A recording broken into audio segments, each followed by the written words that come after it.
Hello, beautiful people. Angela Renee, the creative doula. How are you?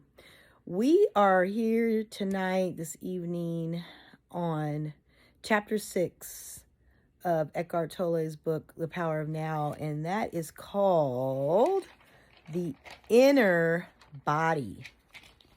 So we're going to learn a little bit more about the inner body and connecting to this power of the Most High God, Source, Universe, Creator. Whatever you call the Most High God, right?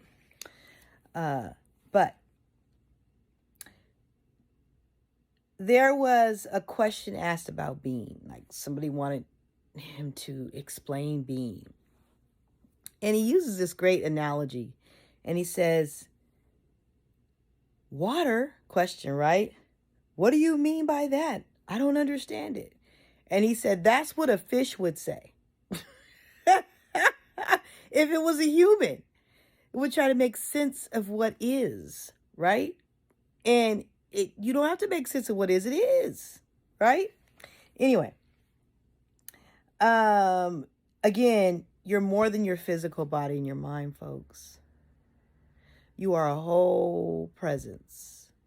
You are a whole being. You have an essence. That's your soul, right? But let me go on. In his explaining and talking to people, I love a lot of his responses. But in this particular chapter, he's talking to someone and he talks about sin. And the person says, I don't like the word sin because it implies, it's judging me, basically, right? And then there's another word that they had used too when he was explaining some more. And he says, I don't like that term guilt, for the same reason it implies, that there's something wrong. And I love his response to those questions, but I guess in the sum, he summed it up with this. He says that, if you don't like the word because it makes you feel a certain way, again, that's you that it makes feel, right? Then change the word. Change the word, whatever it is, but get the point behind it. Because it's the point that you need to deal with and focus on. I love it when he was talking about, he was a response about it, implying that, there's something wrong with you. He goes, it implies that there's something wrong with me. And he said, of course there's something wrong with you. And you're not being judged. It's like you're a part of this collective body called the human, race, and which is messed up mentally. They're so focused on their mind, things, and time, right? That they are not being. They're not their essence, and they're destroying this world. Look how many millions of people we've killed. Not people that have died, that we have killed because of someone's greed, anger, whatever, trauma. Yeah, it's messed up, and you're a part of that collective body of human beings. So you're going to get some of that. There are no perfect people, y'all. We got issues.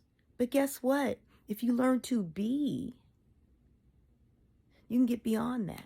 But you got to learn to be. You got to learn that you are I am. Let your soul lead. Get into that. All right. I love that. His explanations. He says, if your mind takes up all your attention, all of your attention, right? You are cut off from being. Mind absorbs all your energy and you cannot be. You got to understand that. We are energy. And if we are so caught up in our thinking, the energy we're bringing is that 3D level energy, which is negative. It's egoic, the egoic mind, right? So you have to stop thinking and get into the being in your presence. So how do you do that? I like this chapter. I like all the chapters, but this chapter, he gives a great exercise. So we'll do that before I get off here and we'll move it forward. He said, close your eyes. So if you want to right now, close your eyes. Direct your attention into your body. Feel your organs. Feel your heart. Feel your kidneys. Feel your lungs. Feel the inner working of your body.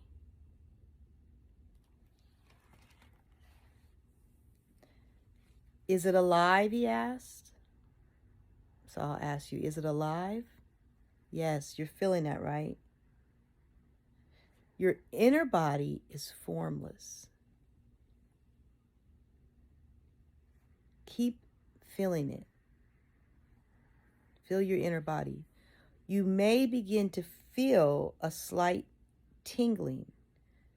Just focus on that. Not your mind, just your inner body. And pretty soon, as you do this and you continue to practice it, you won't be focused on anything within your body. You'll just be focusing on that energy, on your essence. And you'll begin to feel that you're a part of something greater. And if you continue to practice this, you'll get to know that you are I am. That you are. That you're a bigger part than just this body and all these titles that you wear, you guys, and the hats that you wear.